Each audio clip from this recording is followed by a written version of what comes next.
Abduction by Beth Hells.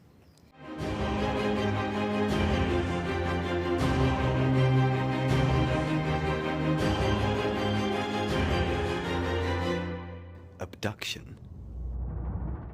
Morning lads, how's it all coming together today? Have we got the muzzle brake for the AR semi-automatic rifle, or have you lot been messing around again?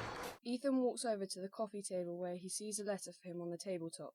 He picks it up and opens it with anxiousness.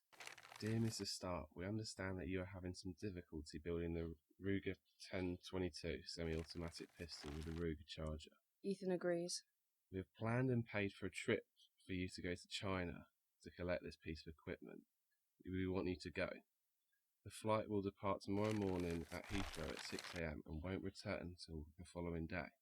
We have organised your collection point too.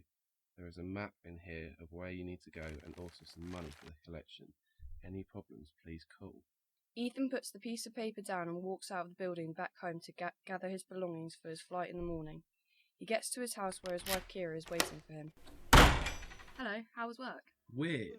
Remember the time when I told you that it'd be a dream if my job let me travel to areas as well as being based in London? Yeah. Well, it's finally happened. I'm going to China tomorrow to get a part for a weapon that I'm building. Oh my goodness, that's great, Ethan. You're not going for too long, are you? No, just one night and then I'm back. But I need to start gathering all my stuff together. Okay, well you go gather all your clothes, I'll make us some food, and I can't believe you're going to China. It's such an amazing place, I'm so proud of you. Ethan could not be more excited to go to China. He has always wanted to travel with his job. The time finally came. This was such a big opportunity for him, to prove his worth within the weapons building industry. That night he gathered up all his belongings and had dinner with his wife and had an early night for his early rise in the morning. What time is it? 3 in the morning. You better get ready then. Ethan gets up and gathers his belongings and sets off for Heathrow. Attention please, this is the final call for Korean Air Flight 91. Ethan goes to get his bags checked in at the check-in 3 for his flight to China. He then walks to customs, waiting in the queue for 30 minutes. He finally gets to the front of the queue and goes through the metal detector. And gets through just fine. He looks at his watch and realises he has only 20 minutes to get to his gate. He looks up at the departure table and runs to his gate to board the plane.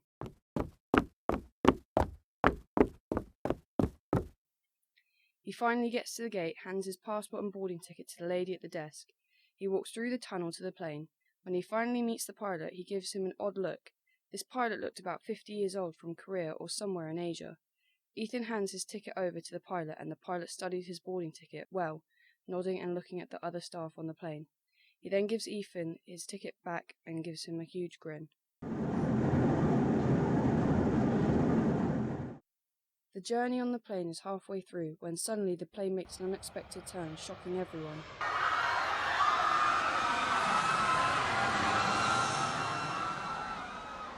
Ethan looks around and out of the window. The plane is now almost on one side. The lady next to him is leaning into him so hard that he is squashed up against the side of the plane. The plane levels out and the pilot steps out of his cabin and shouts for Ethan. Ethan looks up, then stands. That's me. The pilot walks down the plane in a very hasty attitude and pulls Ethan out of the aisle. Whoa, what do you want? Money? How much? I'll give you everything I have. The pilot looks at him and slaps him round the face, and then everything went black.